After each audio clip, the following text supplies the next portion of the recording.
Programa PubliRio Online. Apresentação, Silvio Barbosa. Olá, meus amigos e minhas amigas. É muito bom tê-los aqui no nosso programa PubliRio Online, que vai ao ar pela TV Max Rio, canal 25 e 525 em HD da NET. Depois ele faz a convergência, ele converge para as mídias digitais, ele vai para o YouTube, Facebook e Instagram. E também para os tocadores de podcast, Spotify, Google e Apple Podcast. É um programa que você pode assistir em qualquer lugar do mundo. Hoje nós vamos fazer diferente. Hoje nós vamos direto à Super Rádio Tupi. Porque na quinta-feira passada, o meu amigo Clóvis Monteiro entrevistou nada menos do que o ex-ministro Sérgio Moro, que hoje é candidato à presidência da República. E, por acaso, na quinta-feira, foi o Dia Internacional da Corrupção, que o Sérgio Moro também veio ao Rio de Janeiro lançar o livro dele contra a corrupção, né? Então, eu vou entregar o programa hoje para o meu amigo Clóvis Monteiro, meu irmão. Tá bem entregue, Clóvis. Você, agora daí, toca o programa. Estamos aqui assistindo. Um grande abraço. Vamos lá, Clóvis. Estamos com o pré-candidato à presidência da República, doutor Sérgio Moro, ao vivo nos estúdios da Tupi. Sérgio Fernando Moro, 49 anos, nasceu em Maringá, no Paraná. Aliás, que cidade linda, eu acho que é a mais arborizada do país, impressionante. Filho de professor de geografia, o Dalton Áureo Moro, e da professora de português, Odete Moro. Foi juiz federal, professor da Universidade Federal do Paraná e ministro da Justiça e Segurança Pública do governo Jair Bolsonaro. Moro é casado com Rosângela Wolff, de Quadros Moro, que também é advogada. Tem 2 filhos. Pré-candidato, vou chamá-lo assim como estou tratando todos os que estão se apresentando aí para a eleição de 2022. Pré-candidato à presidência da República, doutor Sérgio Moro. Bom dia. Bom dia, é um prazer estar aqui, Clóvis. Também cumprimentar o Felipe, o Maurício, cumprimentar os ouvintes da Rádio Tupi. É sempre um prazer estar aqui no Rio de Janeiro. E estou muito contente. Hoje é dia, inclusive, internacional de combate à corrupção. Isso. A gente tem que lembrar isso. Coincidência, né? E também é importante... Foi coincidência ou o senhor escolheu esse dia para vir aqui falar no Rio de Janeiro? O dia do combate à corrupção. Não posso contar. Recentemente, o senhor Sérgio Moro declarou que, abre aspas, existem pessoas boas no Centrão. Fecha aspas, sua declaração. O senhor faria uma aliança com algum partido do chamado Centrão, doutor Sérgio Moro? Tem pessoas boas em todos os partidos. O que eu tenho sempre dito, que a gente quer fazer um projeto e apresentar para o país, nessa condição de pré-candidato. Agora, você tem que conversar com todo mundo, você tem que ter diálogo para você construir dentro da política. Mas a gente tem muito claro, e isso acho que é um diferencial em relação aos outros, que nós vamos trabalhar com princípios, com valores e tendo limites. Então a gente não vai ultrapassar e fazer qualquer transgressão ética, ou proteger alguém, ou proteger corrupção. Isso eu tenho dito, né? Está no meu DNA o combate à corrupção. Então a gente não vai jamais transigir com isso. Uma das críticas que tem sido feitas é que o seu discurso sobre economia é muito vago e que esse seria o tema central para a campanha do ano que vem. Que o senhor teria pouco conhecimento dessa área, economia. O senhor vai ter um posto Ipiranga, como foi o Paulo Guedes para Bolsonaro na campanha de 2018?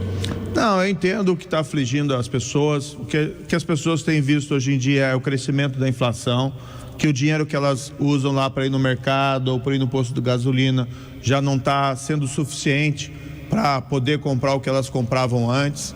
Também existe uma situação aí de desemprego que é bastante grave, as pessoas com dificuldade, o juro também aumentando. Isso vai fazer não só que aumente a dívida pública, que é um grande problema, mas as pessoas vão ter dificuldades para honrar os seus compromissos, né? E pagar a dívida ali no banco, no mercado, na padaria. Então o cenário é muito ruim. Nós entendemos a prioridade das pessoas, o que elas querem? Elas querem um governo que melhore a vida delas, que crie condições para que elas tenham oportunidade para poder vencer na vida. Então o foco é exatamente esse. Eu chamei lá um economista, um dos maiores do país, né, o Afonso Pastore, é renomado, ele está coordenando um grupo para construir um projeto, né, que seja consistente e que possa fazer isso que a gente quer, melhorar a vida das pessoas. A pergunta agora é do jornalista Felipe Melo. Pré-candidato Sérgio Moro, como o Clóvis disse na abertura, sua entrada no jogo pré-eleitoral, digamos assim, mudou realmente o cenário. O senhor já aparece em terceiro lugar, com quase o dobro das intenções de voto para o Ciro Gomes, que era quem aparecia em terceiro lugar. E eu pergunto o seguinte: a partir desse momento, o senhor começou a apanhar dos dois lados, tanto dos apoiadores de Lula quanto dos apoiadores de Bolsonaro. Os apoiadores de Lula não querem que o senhor vá para o segundo turno porque acham que é melhor Lula enfrentar Bolsonaro. Os apoiadores de Bolsonaro, evidentemente, querem que o senhor não suba nas pesquisas porque pode atrapalhar as pretensões do presidente Bolsonaro. O senhor acha que vai ser, no caso, a pessoa que vai apanhar mais na campanha, Sérgio Moro? Olha, eu acho que eu vou ser a pessoa que vai falar a verdade na campanha, porque o que aconteceu? Trabalhei como juiz durante a Operação Lava Jato e o que a gente viu foi um grande roubo da Petrobras, né, uma corrupção desenfreada do governo do Partido dos Trabalhadores, e aquilo acabou também numa recessão, né, num desemprego enorme, em queda de salário lá em 2014 e 2016. Então essas verdades que o Partido dos Trabalhadores hoje quer esconder, eles ficam dizendo, não aconteceu nada. E as pessoas que confessaram? Não? E as pessoas que devolveram dinheiro? E a Petrobras lá que quase quebrou? Vamos esquecer tudo isso? Vamos negar a realidade? Então você tem que trabalhar com a verdade. E do governo Bolsonaro, a mesma coisa. O presidente até disse hoje lá que ele não gostava de mim porque eu não protegi a família dele da investigação da Polícia Federal, do COAF, da Receita Federal. Isso é um absurdo, né? Eu tenho orgulho de não ter protegido, porque eu sempre tive um compromisso, né, com a lei. E a lei não pode proteger ninguém, ainda mais político, lá em Brasília fazendo coisa errada. Então, assim, a minha proposta é trabalhar com a verdade. Vou falar a verdade. Se a verdade é desagradar o Bolsonaro ou o Lula, paciência. Mas a verdade é essa. Nós estamos recebendo nos estúdios da Rádio Tupi, a maior rádio do Brasil, Sérgio Moro, pré-candidato à presidência da República. A próxima pergunta é do jornalista Maurício Menezes. Doutor Sérgio Moro, há 3 anos o senhor surgia no cenário nacional, né, como uma grande tábua de salvação para o país. Hoje o senhor é apresentado como um inimigo, o senhor não é adversário, o senhor é apresentado hoje como um inimigo. E recentemente o senhor disse que o senhor errou e que 50 milhões de pessoas erraram com o senhor. Em que momento o senhor percebeu que tinha errado? Maurício, eu não gosto de tratar a política como essa questão de amigo, inimigo. Isso nos faz mal, né? A gente tem provocado divisões entre os brasileiros que são ruins. As pessoas começam a brigar até mesmo em se é de Natal. Então vamos fazer aquilo, vamos colocar a bola no chão, vamos discutir com calma, vamos pensar o futuro do país, colocando proposta, como é que você vai diminuir o desemprego, como é que você vai aumentar o salário. Então a gente tem que discutir isso, essas questões. Em relação ali às eleições de 2018, o que eu não concordo, que às vezes se faz, é colocar quem votou no presidente, né, no presidente Bolsonaro em 2018, como se fosse cúmplice das coisas que ele fez errada depois. Isso é errado, isso é tratar de maneira injusta o brasileiro que estava ali naquele momento, fez uma escolha, muitas vezes faz uma escolha porque não quer algo pior, acaba depositando sua fé no presidente eleito e o presidente que descumpriu as promessas, né? Então o culpado não foi o eleitor escolheu aquilo que a política apresentou para ele. Então apenas essa ressalva, eu não acho que quem votou errou ali, quem votou fez uma escolha e quem errou, na verdade, está sentado na cadeira do Palácio do Planalto, é o presidente. Programa Publi Rio Online. Apresentação Silvio Barbosa. No show do Quebra-Cuca de hoje, eu quero que você me responda a seguinte pergunta: o que é o que é? Quanto mais rugas tem, mais novo é. A pergunta é: o que é? Quanto mais rugas tem, mais novo ele é. Eu vou deixar o nosso WhatsApp aqui para você responder. E logo a seguir, depois no nosso próximo bloco, eu vou dar a resposta. Então, aguarda a sua resposta. Até lá. Aí, pessoal, números que eu acho bem interessantes sobre o Covid, sobre a Ômicron, obtidos em universidades, centro de pesquisa. Vamos lá? Sábado, registramos 196 óbitos no Brasil, é o menor número dos últimos 15 dias. São Paulo, pela primeira vez, tem menos de 1.000 pessoas internadas em UTI desde o pico da pandemia. Duque de Caxias, que tem a maior estrutura de atendimento de UTI da Baixada Fluminense, está com 85% dos leitos vazios. E todas as pessoas infectadas pela Ômicron têm sintomas leves. O que significa? Que pode ter muitas pessoas que se infectaram e não têm sintomas nenhuma, que a vacina pegou. Gente, esses números são números que tem que manter a atenção, mas são números bem otimistas. Grande abraço. Imagine uma grande mesa, reunindo aqueles que mais amamos. Gente que cultiva os nossos melhores frutos, da semente ao fio de azeite, entregando sempre o melhor com muito carinho e dedicação. São essas pessoas que trilham nosso caminho para o futuro e que estarão sempre onde a paixão por azeitonas estiver, juntas ao redor de nossa grande mesa. Vale Fértil, há 30 anos cultivando grandes histórias. Eu vim aqui para recomendar a você, se você quer comprar móveis de escritório, tem uma loja que é sinônimo de qualidade há mais de 30 anos. É a CVL Móveis. Ela fica ali na Barão de São Félix, número 18. CVL Móveis, você encontra tudo para móveis de escritório e home office também. CVL Móveis, sinônimo de qualidade. Rua Barão de São Félix, número 18, Centro. É só chegar lá. Bom, eu perguntei no bloco anterior o que mais rugas tem, mais novo ele é. Quanto mais rugas tem, mais novo ele é, no show do Quebra-Cuca. A resposta é pneu. Quanto mais rugas tem, mais novo ele é, o pneu. Quem vai receber o kit da Batata Crack é a Maria do Rosário Nascimento, lá de Irajá. Muito obrigado e continue participando. Na próxima semana a gente volta. Estamos assistindo a entrevista do meu amigo Clóvis Monteiro com o ex-juiz Sérgio Moro e ex-ministro também, que é candidato à presidência da República do Brasil. Então, é muito bom assisti-los aqui. O que um candidato da terceira via, estamos referindo à polarização, Lula, Bolsonaro, Bolsonaro, Lula. Aí aparece o senhor. O que um candidato da terceira via mais vai precisar nesse cenário? O senhor está preparado para fazer esse papel? Porque aí teria que chamar todas as outras tendências. O senhor não entende assim, doutor Moro? Nós estamos conversando com vários partidos, com vários políticos, porque o que a gente quer fazer? Um projeto que sirva para o país. E aí você vai ter que enfrentar esses problemas do emprego, da saúde, da educação. Retomar o crescimento econômico é fundamental. E para isso a gente precisa restabilizar a economia. Agora, a gente também precisa continuar firme com o combate à corrupção, né? Nenhum dos outros desses adversários defende isso. Isso é importante. A gente está falando aqui Dia Internacional da Corrupção, né? Isso é dinheiro que não é desviado, isso é economia que vai ser mais eficiente, os projetos de investimentos do governo que vão funcionar mais.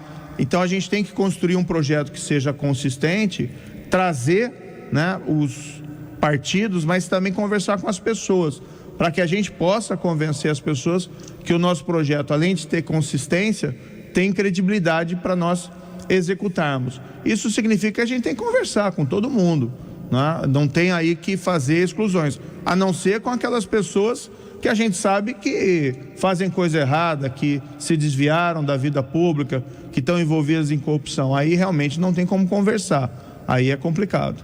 Começar pelos aqueles que acusam o senhor de ter usado na época, né, o seu papel de realce, destaque do cenário brasileiro para fazer campanha política na época para o presidente Bolsonaro, que era candidato. Vamos começar por esse tema, por favor, doutor Moro. Claro, tranquilo. Olha, eu nem conhecia o presidente Bolsonaro, por exemplo, quando eu dei a sentença do caso do Lula. E eu dei a sentença porque você tinha lá, a Petrobras foi roubada, né? O governo foi roubado, o contribuinte foi roubado, o cidadão foi ali roubado. Aquilo foi uma festa da corrupção durante ali o governo do Partido dos Trabalhadores. Eu proferi aquelas decisões e as minhas decisões foram mantidas pelo Tribunal de Apelação em Porto Alegre, pelo Superior Tribunal de Justiça lá em Brasília, ou seja, não foi só eu, né? O próprio presidente, ex-presidente Lula, ele só foi para a prisão quando o Supremo Tribunal Federal autorizou. Depois, agora 3 anos depois, o Supremo veio dizer, não tem nada a ver com isso. Não, o próprio Supremo autorizou aquilo. E todo mundo sabe, Clóvis, isso é uma verdade que acho que ninguém coloca em dúvida, que a Petrobras foi roubada, que o governo foi roubado. Lembra aquele outro caso que teve lá do Supremo, julgado, o mensalão, né? O ministro Joaquim Barbosa liderou lá o Supremo e disse, o que o Supremo disse? Que tinha um esquema de compra de voto, de apoio político, de deputado lá no Congresso para o governo do Lula. Então, ou seja, era um governo que tinha um modelo de corrupção. O que aconteceu foi, sim, que nós fomos firmes contra a corrupção, julguei os casos baseado na lei, baseado ali nas provas. Depois, em 2018, o presidente que foi eleito, e as pessoas haviam escolhido ele, me convidou, né? Vamos lá para o governo, vamos consolidar o combate à corrupção, vamos combater o crime organizado, vamos diminuir a criminalidade violenta. E eu fui. Tinha uma chance de dar certo. O presidente era meio controvertido, tinha lá umas declarações muito esquisitas, mas todo mundo achava que aquilo era meio... não era de verdade, né? Que ele, como presidente, ia se comportar como um estadista. Eu fui, e aí nós combatemos o crime organizado, nós conseguimos reduzir a criminalidade violenta, mas o presidente sabotou no combate à corrupção. Ele mesmo disse aqui hoje, né, que não gostava de mim porque eu não protegia lá a família dele de investigação da Receita ou do COAF. E aí, quando chegou o momento que ele queria que eu fizesse isso e eu não concordava, eu saí, né, ainda lá em 2020. Eu não vou trair os princípios e valores do povo brasileiro para atender o presidente da República.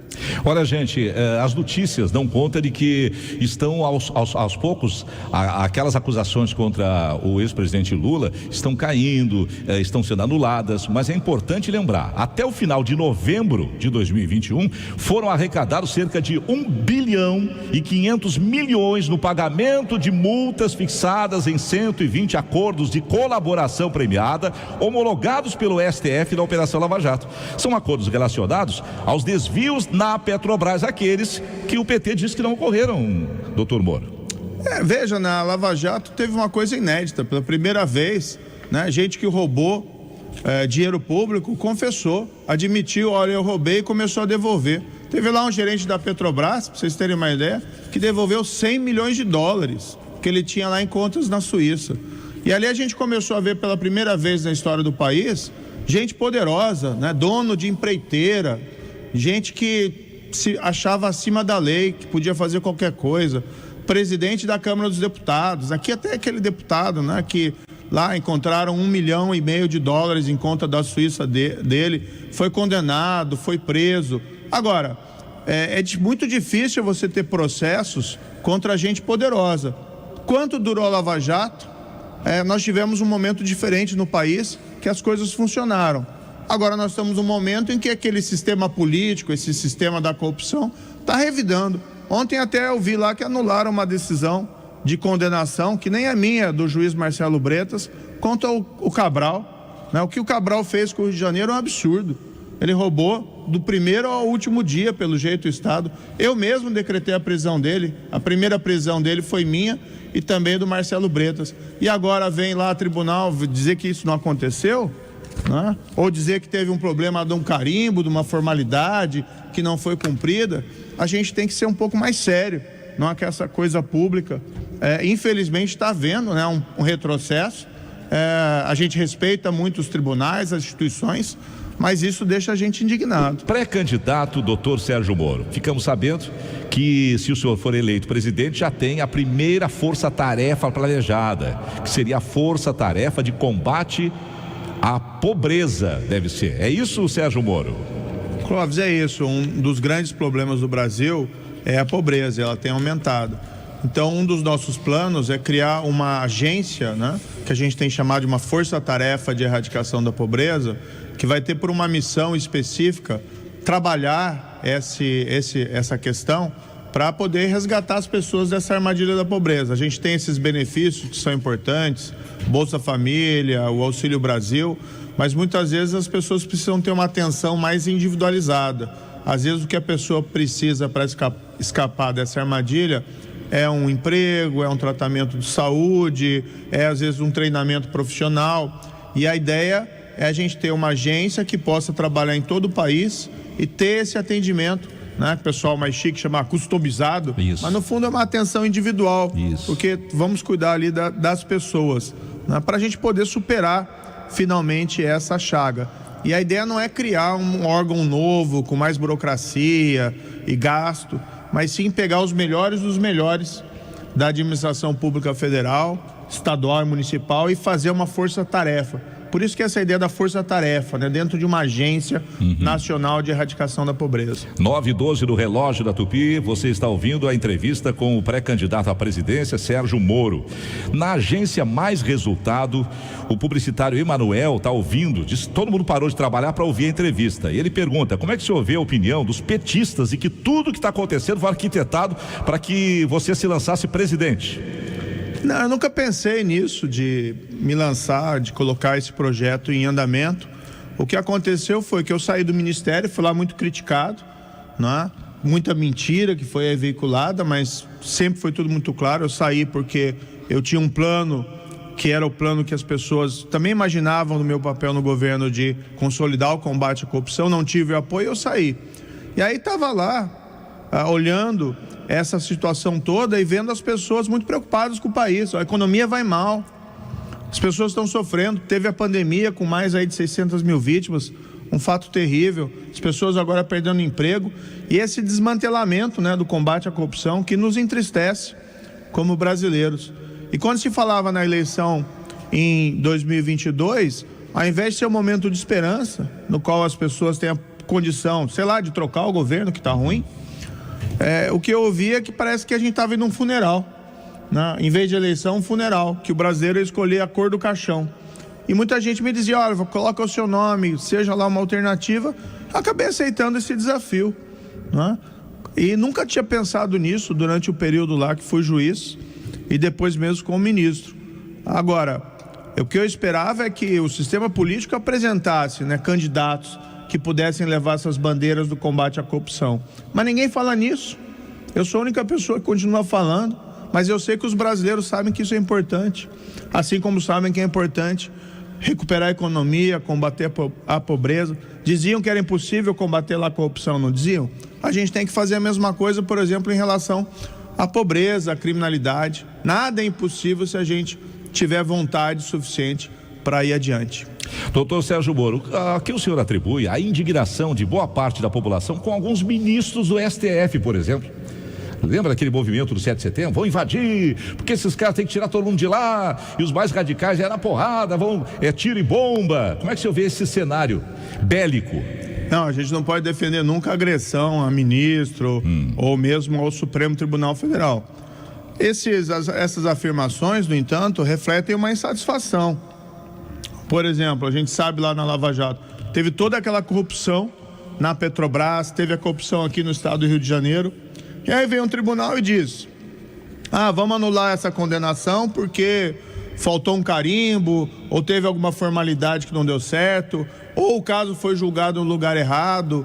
E aí as pessoas veem pessoas como Lula, Cabral, Cunha e todo aquele esquema de corrupção que tinha lá antes, e as pessoas querem uma resposta e ficam indignadas, e vem um tribunal e de repente anula uma condenação criminal, né? Soltando criminosos, dizendo que aquilo não é assim tão importante, que mais importante é a formalidade.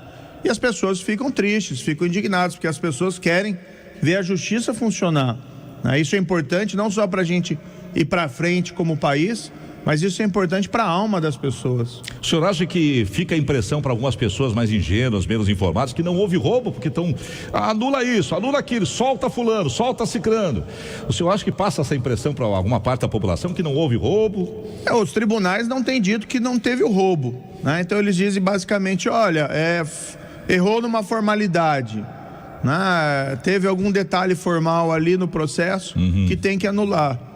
Agora, sempre direito tem várias interpretações. Então, por que você não adota uma interpretação que você preserve, né, a substância do caso, a justiça do caso? Porque todo mundo sabe que houve esses roubos, que a Petrobras foi roubada, que o povo brasileiro foi roubado. A Petrobras quase quebrou lá em 2015, todo mundo se lembra disso. Aí vem um tribunal e anula um caso por mera formalidade ou por dizer que tinha que ter se julgado, sei lá na justiça outra, não na justiça em Curitiba. Ninguém entende isso, né? E eu acho que as pessoas ficam indignadas. Eu respeito os tribunais, as instituições, mas as pessoas ficam indignadas com razão. quando a gente estava lá como juiz, né, na Operação Lava Jato, a gente tinha esse compromisso, vamos aplicar a lei, vamos considerar as provas e não vamos poupar ninguém, né? Claro que se alguém for inocente, a gente absolve, mas se vem a prova e mostra lá que a pessoa é culpada, não tem como você ficar ignorando aquilo por uma questão de formalidade, de carimbo, de coisa dessa espécie. Gente, agora uma pergunta de ouvinte. Atenção, 98018-8880, a Rádio Tupi, a rádio popular do Brasil. Você, cidadão, cidadã, pergunta para o pré-candidato Sérgio Moro. O Alessandro de Tanguá, pode falar. Bom dia, amigos da Super Rádio Tupi. Eu sou Alessandro, aqui de Tanguá. E Sérgio Moro, qual a sua estratégia para agradar gregos e troianos, ou seja, descontentes da direita, descontentes da esquerda e também do centrão? Um abraço, família Tupi. E aí, candidato? Olha, as pessoas hoje estão... Alessandro de Tanguá. Alessandro de Tanguá, né? Alessandro, as pessoas hoje estão preocupadas com um governo que ajude elas e que não atrapalhe a vida delas, que as pessoas possam ter oportunidade para crescer, para ter emprego, para ter uma vida melhor, para ter uma educação de qualidade para os seus filhos. Então, o que você tem que fazer? Você tem que pegar o melhor que você encontra lá no campo da direita, o melhor que você encontra no campo da esquerda, as melhores propostas do centro, para você construir um projeto que seja importante para as pessoas. E a gente parar com essas discussões, muitas vezes em cima de ideologia. Acho que assim, é razoável as pessoas discutirem e brigarem por time de futebol. Isso está razoável. Você mesmo, na Grêmio, Internacional... Tem que falar disso de novo, O pessoal do Inter, né, deve estar feliz hoje, olhando lá, o pessoal do Grêmio preocupado. Então as pessoas brigarem por isso, ou discutirem sobre filme, gosta desse filme, não gosta daquele filme, é uma coisa. Agora as pessoas começarem a brigar na política e tratar um ou outro como se fosse inimigo, isso é errado. A gente tem que ver o que funciona, né? A gente tem que ter uma visão assim mais prática e pragmática. Então é isso que eu acredito, Alessandro. A gente tem que pensar a política para melhorar a vida das pessoas. E claro, eu entendo também que faz parte disso que o governante seja uma pessoa honesta, que seja uma pessoa íntegra, para que não roube aí dinheiro que tem que servir ao povo. E também não gera essa sensação que a gente tem de que o país está abandonado, que a gente está em injustiças, vendo tudo isso, as pessoas sofrendo, criminosos sendo soltos. Isso tudo faz mal para nós. A próxima pergunta é do jornalista Maurício Menezes. Doutor Moro, desculpe eu insistir nisso aqui, mas é que eu acho que o presidente Bolsonaro ganhou a eleição, boa parte, porque muita gente votou no senhor. A verdade é essa, muita gente gostaria de ver o senhor presidente, então o senhor teve uma participação grande nisso. Qual foi o momento em que o senhor sentiu que não daria mais para continuar? Olha, é uma boa pergunta, Maurício. Na verdade, sim, durante o ano 2019, eu fui percebendo ali progressivamente que o presidente não apoiava as minhas pautas, né? E comecei a sofrer alguma sabotagem. Então, eu apresentei um projeto de lei ali que eu chamava de projeto de lei anticrime, logo ali no começo, ainda em fevereiro, e fui trabalhar no Congresso. Tinha muita coisa boa ali nesse projeto. E eu percebia que o presidente não dava a mínima, não se importava exatamente com aquilo. Lá adiante, quando o projeto foi aprovado, mas a Câmara dos Deputados inseriu algumas coisas meio ruins lá, eu pedi para o presidente vetar, e ele não vetou. E eram medidas assim que prejudicavam o combate à corrupção. A Câmara colocou algumas regras lá que impediam, por exemplo, prisão de gente acusada por corrupção, que dificultavam ou restringiam esses acordos de colaboração, que a gente chama de delação premiada. Eu pedi para ele vetar, ele não vetou. Mas antes disso, ainda lá em meados, né, no meio de 2019, quando teve aquela discussão sobre o COAF, se o COAF ficava no Ministério da Justiça ou ia lá para o Ministério da Economia, e agora a gente sabe, né? O próprio presidente queria que fosse para o Ministério da Economia e sabotou lá o Ministério da Justiça. Hoje mesmo ele fala lá que ele ficou desapontado comigo porque eu não agi para proteger os filhos dele da investigação da Receita, do COAF. Como é que eu vou fazer isso e olhar na cara dos brasileiros que eu estou ali protegendo o presidente da República de investigação, né, protegendo quem fez coisa errada? Eu jamais ia fazer isso, jamais ia concordar com isso. Então você vai percebendo que, no fundo, aquela promessa que ele tinha feito para você, que eu ia ter carta branca para combater a corrupção e fazer o meu trabalho, que ele não ia proteger ninguém, era mentira. Mas fui ficando porque eu entendia que era possível fazer alguma coisa ainda. Até que chegou num limite, que ele tomou aquela decisão de interferir na Polícia Federal. Aí eu falei, não, agora não posso ficar mais. Agora é ser uma escolha entre ser alvo de ataques do grupo dele ou ser cúmplice dele. Eu prefiro ser alvo.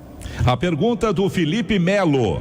Doutor Sérgio Moro, você colocou aí a necessidade de uma força-tarefa para combater a pobreza. Nós temos agora no momento o Auxílio Brasil, que já está claro pelo próprio orçamento, que vai deixar 4 milhões de brasileiros fora. E a previsão é de que só podem ser integrados, só podem ser colocados nesse Auxílio Brasil a partir de 2023. O senhor assume um compromisso de que ninguém ficará na fila de espera do Auxílio Brasil ou desses programas sociais? Nós precisamos ter esses programas sociais bastante robustos e estender a eles a todas as pessoas que necessitem e focalizar também esses programas, não só de transferência, mas aquela ação que eu mencionei, da força-tarefa de erradicação da pobreza, para ir atender aqueles que sejam mais os necessitados. É claro que a gente precisa fazer paralelamente a recuperação da estabilidade da economia, porque se o país não volta a crescer, a gente não consegue gerar emprego, a gente não consegue gerar renda, a gente não consegue diminuir a inflação. Então isso também é importante. Agora, concomitantemente, a gente tem que ter Auxílio Brasil e pagar para todo mundo que precisa, de não deixar as pessoas aí na fila sofrendo, tá? Mas, por outro lado, a gente tem que fazer um pouco mais do que isso, com essa força nacional de erradicação da pobreza. Olha aqui, gente, hoje no Rio de Janeiro tem o lançamento do livro do Dr. Sérgio Moro, o livro Contra o Sistema da Corrupção. E hoje, dia 9 de dezembro, é o Dia Internacional contra a Corrupção. O livro conta a sua passagem pelo Ministério, a Operação Lava Jato. Do que trata exatamente o livro, Moro? Eu faço um relato sobre o meu período na Lava Jato, também o meu período antes como juiz. Eu tive vários casos que acho que foram interessantes. Eu tive casos envolvendo grandes líderes de organizações criminosas. Teve, por incrível que pareça, um líder do cartel de Juárez, que é a maior organização criminosa lá do México, que acabou vindo para o Brasil, lá para Curitiba. Eu fiquei assustado até. Tive um caso também, que eu conto no livro, envolvendo aqui o Fernandinho Beiramar, que foi um caso grande, que ele estava na prisão comandando a prática de tráfico de drogas e armas aqui para o Rio de Janeiro. E isso é terrível, né? Porque isso afeta a vida das pessoas aqui, não só com drogas, mas também com violência. Então conto algumas histórias ali bastante interessantes. E depois o meu período no governo.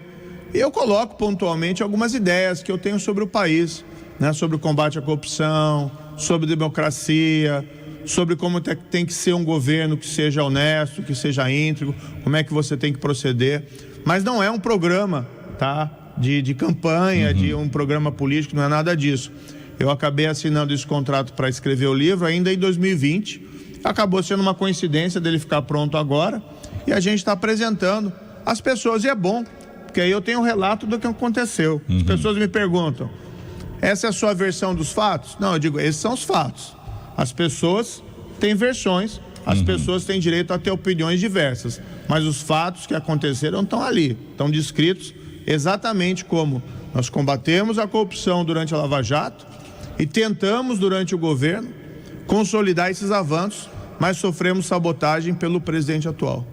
O livro será lançado às 7 da noite, aqui no Rio, Teatro dos Quatro, Shopping da Gávea. Repetindo, lançamento do livro Contra o Sistema da Corrupção, do Dr. Sérgio Moro, pré-candidato à presidência da República. Hoje, 7 da noite, Teatro dos Quatro, Shopping da Gávea, Rua Marquês de São Vicente, 52.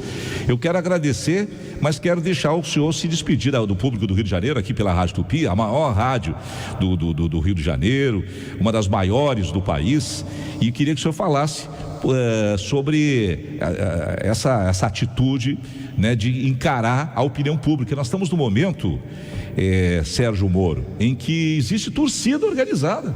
O cara torce por um candidato torce para o outro, quando a gente devia cobrar e fiscalizar, monitorar os nossos gestores públicos, que o dinheiro é nosso, o dinheiro é público, não existe dinheiro público, né? O dinheiro é de imposto suado.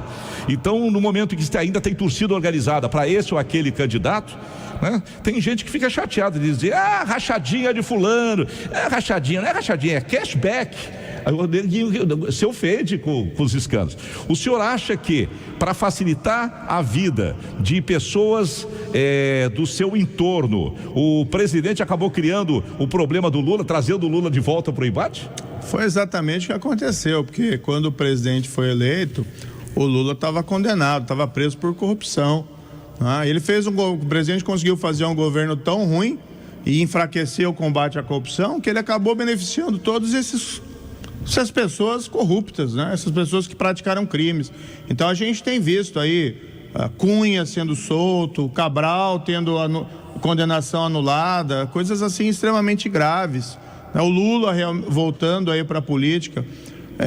A responsabilidade é dele, né? É a liderança do país. Se o país vai mal, a liderança não pode ser boa. Agora, é importante que a gente vai tratar do futuro e discutir essas propostas, discutir esses projetos, porque as pessoas, tudo bem, elas querem discutir o que aconteceu no passado, isso é importante para ver quem tem credibilidade, mas principalmente a gente olhar para o presente e para o futuro. E aí precisa ver esses projetos. E a gente precisa parar com essas brigas, né? Essas brigas são muito ruins, como eu disse ali no começo, da gente ficar brigando em família, por exemplo, por político. Não faz o menor sentido. Tem gente, político que quer se apresentar como mito, o outro quer se apresentar como uma ideia. No fundo, são todas pessoas, né? Pessoas que têm os seus problemas, que têm os seus vícios, que têm os seus defeitos.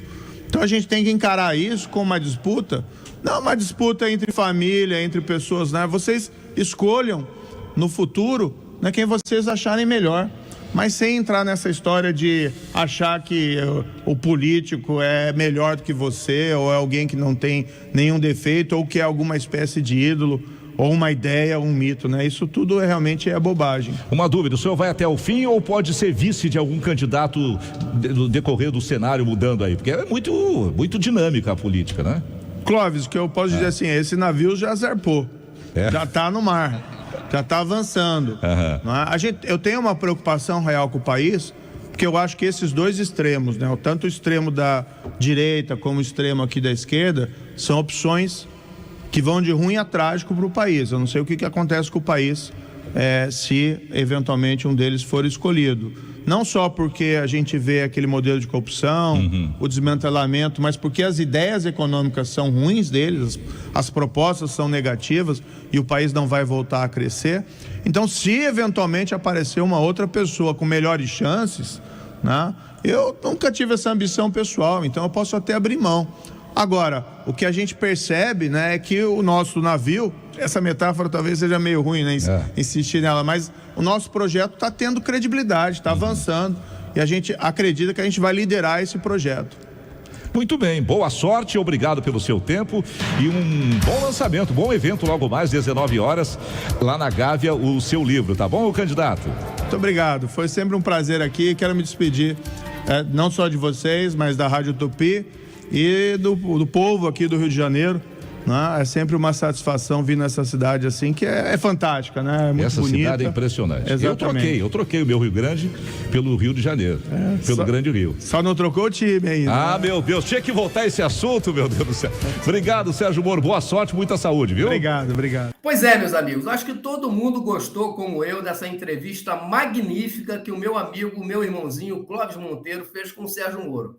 Na próxima semana, o nosso programa Publi Rio Online estará de volta com outras personalidades do mundo artístico, políticos, uma série de pessoas, formadores de opinião, que vêm ao nosso programa para participar. Um grande abraço e até lá!